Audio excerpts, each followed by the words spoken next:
बहुत से ऐसे विषय हैं जिन पर कभी ना समाप्त होने वाली बहस हो सकती है। इनमें धर्म और भगवान का अस्तित्व सबसे अधिक चर्चित विषय है।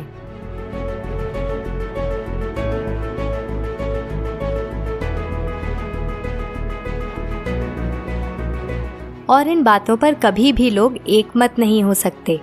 जीवन की शुरुआत कैसे हुई इसके विषय में हमारे धर्म ग्रंथों और विज्ञान दोनों के विचार बिल्कुल अलग हैं। विज्ञान के अनुसार इस सृष्टि की रचना स्वतः ही हुई है।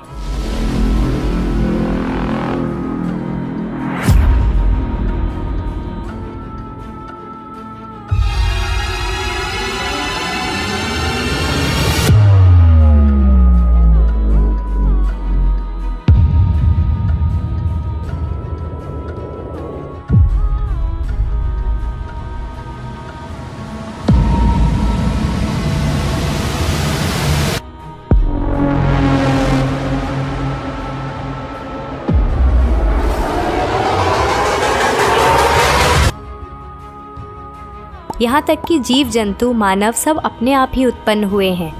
स्टीफन हॉकिंग जैसे महान वैज्ञानिक ने भी कहा था कि इस दुनिया में जो भी है वो स्वयं ही उत्पन्न हुआ है। वैज्ञानिकों के अनुसार किसी भी चीज को बनाने के लिए एक रचयिता की आवश्यकता होती है, परंतु वहीं विज्ञान यह भी कहता है कि प्रत्येक चीज जो बनती है उसे बनाने के लिए रचयिता आवश्यक नहीं है। स्टीफन हॉकिंग ने बहुत शोध करके यह निष्कर्ष निकाला कि यह ब्रह्मांड एक प्राकृतिक घटना है और भगवान का कोई अस्तित्व ही नहीं है। उन्होंने बिग बैंग थ्योरी के माध्यम से ब्रह्मांड की रचना को समझाया था।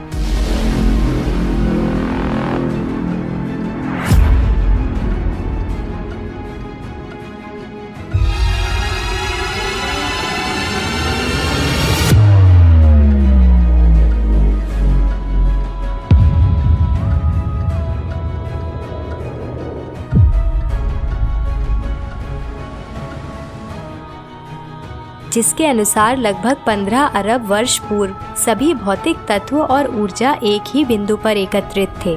फिर इस बिंदु का विस्तार होना आरंभ हुआ। यह एक विस्फोट के समान था जो बम विस्फोट से अलग था। इसमें प्रारंभिक ब्रह्मांड के कण पूरे अंतरिक्ष में फैल गए और एक दूसरे से दूर भागने लगे। स्टीफन हॉकिंग ने बताया कि बिग बैंग से पहले समय का कोई अस्तित्व ही नहीं था, और जब समय जैसी कोई चीज ही नहीं थी तो भगवान ने कैसे ब्रह्मांड का निर्माण किया। इसका अर्थ है कि ब्रह्मांड को बनाने में भगवान की कोई भूमिका ही नहीं थी। उन्होंने यह भी बताया कि ब्रह्मांड में कुछ ऐसे नियम हैं जो किसी भी स्थिति में नहीं बदल सकते, वो वैसे के वैसे ही रहेंगे। तो जब सब कुछ नियमों के आधार पर ही होता है तो भगवान की ब्रह्मांड को रचने में क्या भूमिका है। अब दोस्तों, अगर विज्ञान की बात माने तो क्या कुछ भी अपने आप इतने व्यवस्थित ढंग से उत्पन्न हो सकता है। ये प्रकृति, पेड़ पौधे, ऋतुएं, पशु, मनुष्य आदि सबकी संरचना इतनी व्यवस्थित कैसे है।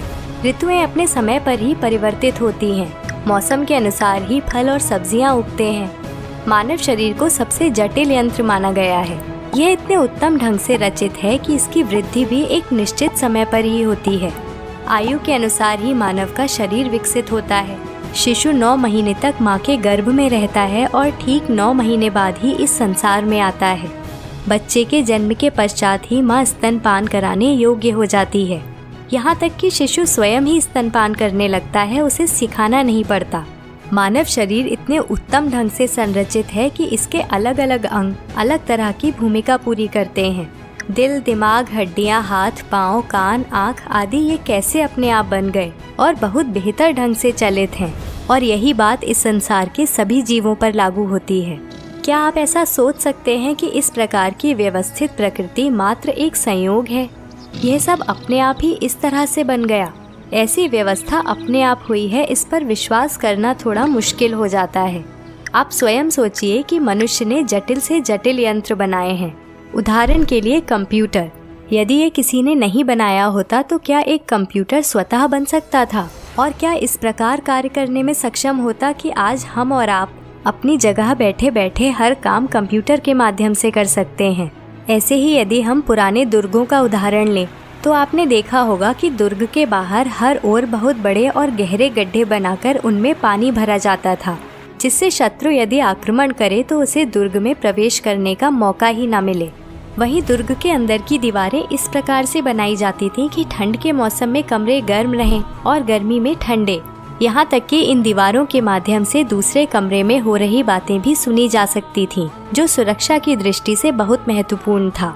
तो यदि किसी ने इतनी प्लानिंग नहीं की होती तो क्या इस प्रकार के व्यवस्थित दुर्गों या इमारतों का निर्माण संभव था?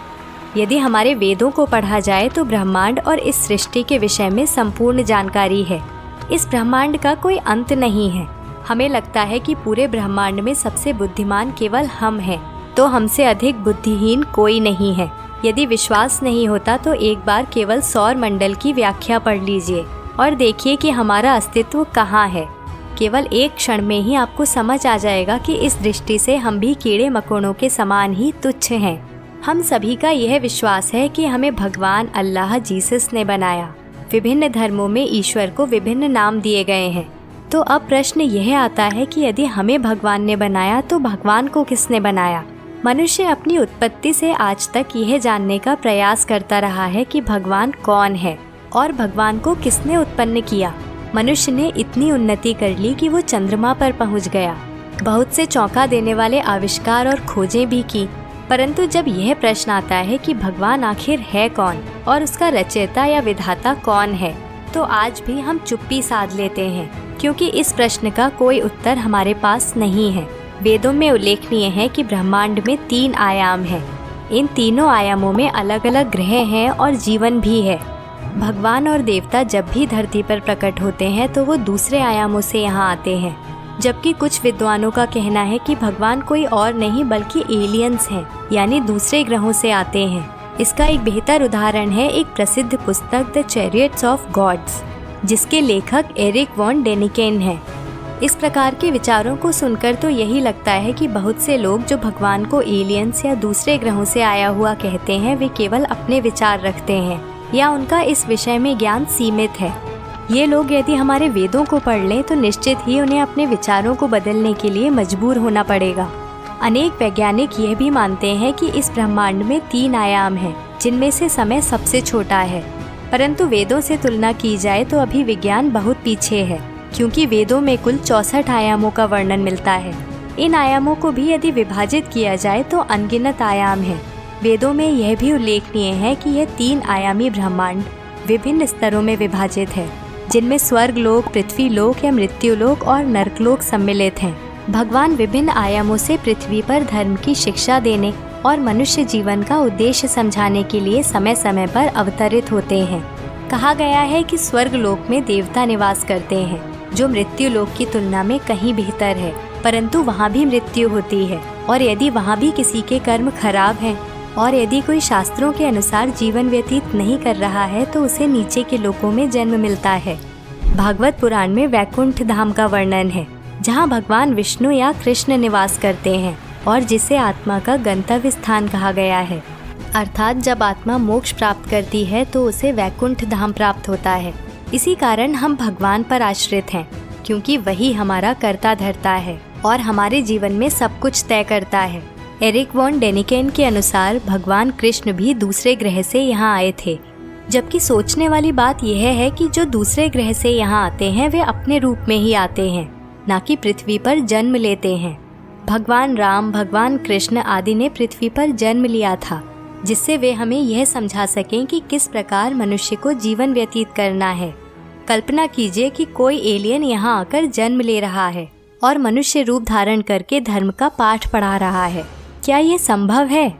तो यह सब जानकर आपको क्या लगता है? क्या भगवान वास्तव में है? क्या भगवान की हमारे जीवन में या हमारी रचना करने में कोई भूमिका नहीं है? अपनी राय कमेंट बॉक्स में दें। और दोस्तों, यदि भगवान में आस्था की बात की जाए तो हमने ऐसे बहुत से उदाहरण देखे हैं जो कभी न संभव होने वाली घटनाएं हैं, लेकिन भगवान में आस्था और श्रद्धा के परिणाम स्वरूप संभव हुई हैं।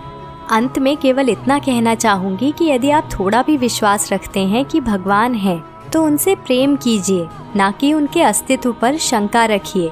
शास्त्रों में इस प्रकार की अनेक बातें कही गई हैं जो आप भक्ति के माध्यम से प्राप्त कर सकते हैं। यदि भगवान नहीं है तो ये कैसे संभव है? और हाँ, भगवान से प्रेम करने के लिए आपको संसार के प्रत्येक जीव से प्रेम करना होगा, क्योंकि सब कुछ उसकी ही रचना है। और जो भगवान का अंश है उसमें भी परमात्मा का वास है। मन से घृणा, निंदा, आलोचना, छल ये सब भाव निकाल दीजिए और प्रेम बांटते चलिए। जीवन को खुशहाल बनाने का इससे बेहतर कोई तरीका नहीं है और यदि आप ऐसा करेंगे तो भगवान स्वयं ही आपसे प्रेम करेंगे। तो मित्रों, आज के लिए बस इतना ही। मिलती हूँ आपसे अगली कड़ी में। धन्यवाद।